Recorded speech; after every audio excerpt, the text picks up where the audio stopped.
Hello everyone, welcome to Ruksa channel. இன்றைக்கி pasta recipe பார்க்கலாம். வாங்களே எப்படி செய்கிறதுன்னு காட்டுறேன். இந்த பாஸ்தா தான் நான் வாங்கி வச்சுருக்கிறேன். அடுப்பை ஆன் பண்ணிவிட்டு அடுப்பில் வடை சட்டி வச்சுட்டு தேவையான அளவு எண்ணெய் ஊற்றிக்கலாம். நான் இதையும் நல்லெண்ணெய் தான் யூஸ் பண்ணுறேன்.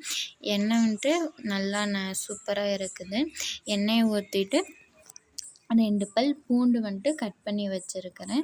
நல்லா பொடிசாக கட் பண்ணி வச்சுருக்கேன். அதை எண்ணெயில் போட்டு நல்லா ஃப்ரை பண்ணிவிட்டு ஒரே ஒரு பச்சை மிளகாய் மட்டும் எடுத்து வச்சுருக்கிறேன் அறுக்காமல். அது முழுசாக அப்படியே போட்டுட்டு பொடி பொடியாக கட் பண்ணி வச்ச 2 வெங்காயம் வச்சுருக்கிறேன்.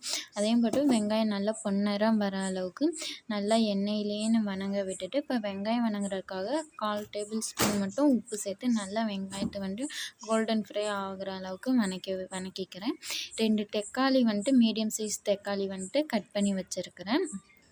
இந்த தக்காளியையும் வெங்காயத்தோடு சேர்த்து நல்லா கலரி மிக்ஸ் ஆக விடுறேன். இப்போ வெங்காயம் தக்காளி ஓரளவு நல்லா வெந்துருச்சு. இதுக்கு தேவையான அளவு மிளகாத்தூள் போட்டுக்கிறேன். மிளகாத்தூள் போட்டுட்டு சிக்கன் தூள் போட்டுக்கலாம். சிக்கன் தூளும் 1 டேபிள் ஸ்பூன் போட்டுக்கோங்க. இந்த பாஸ்தாவோடையேன்னு மசாலா கொடுத்துருந்தாங்க, அதையே நான் சேர்த்துக்கிறேன். இதில் உப்பு இந்த மசாலாலே இருந்தனால உப்பு நான் கம்மியாக தான் யூஸ் பண்ணியிருக்கிறேன். இந்த மசாலாவையும் போட்டு கொட்டிட்டு நல்லா அந்த தக்காளியை நல்லா வணக்கி விட்றேன்.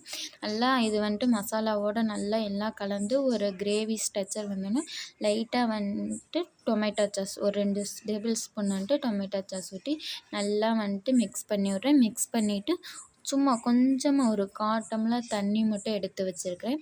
அதை இந்த மசாலாவோடு ஊற்றி கிளறி விட்டு டேஸ்ட் எப்படி இருக்குன்னு ஒரு டைம் டேஸ்ட்டு பார்த்துக்கோங்க. அப்படின்னா தான் தெரியும்.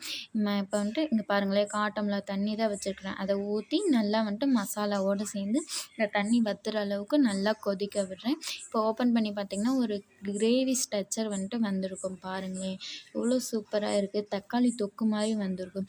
இதில் நான் வேக வச்சுருந்த பாஸ்தாவை தனியாக எடுத்து வச்சுருக்கிறேன். ஆயில் போட்டு நல்லா மிக்ஸ் பண்ணி அதை இந்த கிரேவியோடு சேர்ந்து நம்ம கிளறி விட்டோம்னா நம்மளோட சூப்பரான டேஸ்ட்டான பாஸ்தா ரெடி ஆயிடுச்சு. பாருங்களேன், இது டேஸ்ட் அவ்வளோ சூப்பராக இருக்கும்.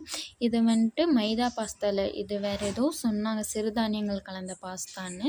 இது டேஸ்ட்டும் சூப்பராக இருந்துச்சு. நம்ம மைதா பாஸ்தா மாதிரியும் இதுவும் சூப்பராக டேஸ்ட்டு அவ்வளோ அழகாக இருந்துச்சு. பாருங்களேன், சூப்பராக வந்திருக்கு. நாளைக்கு ஒரு வீடியோவில் பார்க்கலாம். பாய் பாய்.